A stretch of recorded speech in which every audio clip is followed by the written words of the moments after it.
काली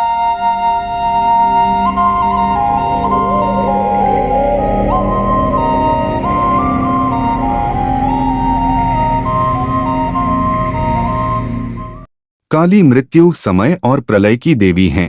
इन्हें अक्सर कामुकता और हिंसा से जोड़ा जाता है, लेकिन उन्हें एक मजबूत मां का रूप और मातृ प्रेम का प्रतीक भी माना जाता है। काली शक्ति का प्रतीक है, स्त्री ऊर्जा, रचनात्मकता और प्रजनन क्षमता, और महान हिंदू भगवान शिव की पत्नी पार्वती का अवतार है। काली को अक्सर सिर पर हार, भुजाओं की स्कर्ट, लपलपाती जीभ और खून से लथपथ चाकू लहराते हुए एक डरावनी लड़ाई वाली आकृति के रूप में दर्शाया जाता है। काली का नाम संस्कृत से लिया गया है, जिसका अर्थ है वह जो काली है या वह जो मृत्यु है, लेकिन उन्हें चतुर्भुजा काली, छिन्नमस्ता या कौशिका के नाम से भी जाना जाता है। समय के अवतार के रूप में काली सभी चीजों को निगल जाती है। वह मनुष्यों और देवताओं के लिए बेहद आकर्षक है और एक देवी मां की उदारता का भी प्रतिनिधित्व कर सकती है। काली कैसे अस्तित्व में आई, इसकी कई परंपराएं हैं। एक संस्करण उस समय से संबंधित है जब योद्धा देवी दुर्गा, जिनकी प्रत्येक 10 भुजाएं हथियार लिए हुए थीं और जो युद्ध में शेर या बाघ पर सवार थीं, ने महिषासुर, भैंस राक्षस के साथ युद्ध किया था। दुर्गा इतनी क्रोधित हो गईं कि उनका क्रोध काली के रूप में उनके माथे से फूट पड़ा।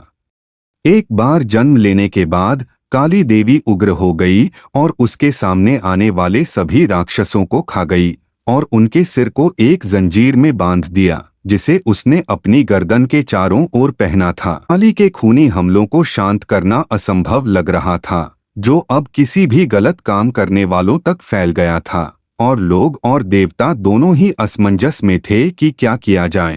सौभाग्य से शक्तिशाली शिव ने काली के रास्ते में लेटकर उसके विनाशकारी तांडव को रोक दिया, और जब देवी को एहसास हुआ कि वह किसके साथ खड़ी है, तो वह अंततः शांत हो गईं। इस कहानी से काली के युद्ध के मैदानों और उन क्षेत्रों से संबंध को समझाया गया है जहां दाह संस्कार किया जाता है। देवी के जन्म के एक अन्य संस्करण में काली तब प्रकट हुई जब पार्वती ने अपनी काली त्वचा छोड़ी, जो बाद में काली बन गई, इसलिए उनका एक नाम कौशिका है, जबकि पार्वती को गौरी के रूप में छोड़ दिया गया है।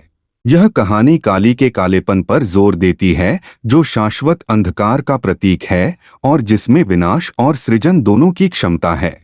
तीसरे संस्करण में पुरुषों और देवताओं को दारुका द्वारा आतंकित किया जा रहा था, जिसे केवल एक महिला ही मार सकती थी, और देवताओं ने पार्वती को उस परेशान राक्षस से निपटने के लिए कहा था। उसने शिव के गले से नीचे कूदकर जवाब दिया। ऐसा इसलिए था क्योंकि कई साल पहले शिव ने हलाहल जहर पी लिया था, जो सृष्टि के दौरान समुद्र मंथन से निकला था और जिससे दुनिया को प्रदूषित होने का खतरा था। शिव के गले में अभी भी मौजूद जहर के साथ मिलकर पार्वती काली में बदल गईं। अपने नए भेष में शिव के गले से छलांग लगाते हुए काली ने तेजी से दारुका को भेजा और दुनिया में एक बार फिर सब ठीक हो गया। अंत में काली के जन्म के एक और संस्करण में भयानक राक्षस रक्तबीज की कहानी है। यह दानव अधिकांश राक्षसों की तरह लोगों और देवताओं के लिए समान रूप से बड़ी परेशानी पैदा कर रहा था, लेकिन इससे भी बुरी बात यह थी कि हर बार उसके रक्त की एक बूंद जमीन पर गिरने पर और अधिक राक्षस पैदा करने की उसकी क्षमता थी। इसलिए जब भी रक्तबीज पर हमला किया गया तो एकमात्र परिणाम यह हुआ कि अधिक राक्षसों से निपटना पड़ा।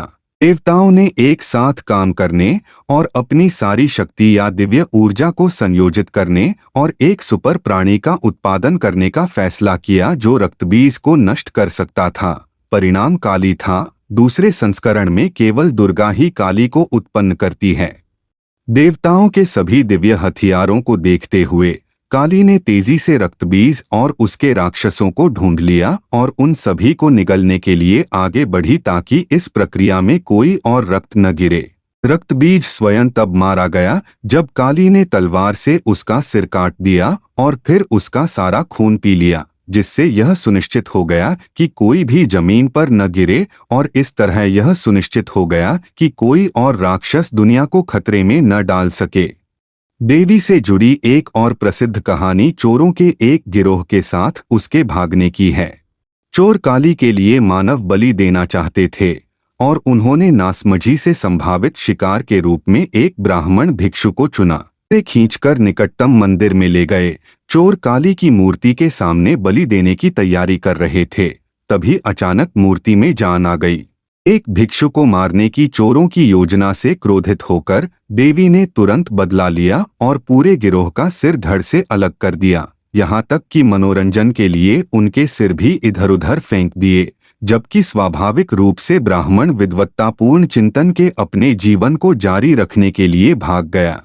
काली की कल्पना प्रतीकात्मकता से भरी हुई है। प्रत्येक पहलू गहरा अर्थ रखता है।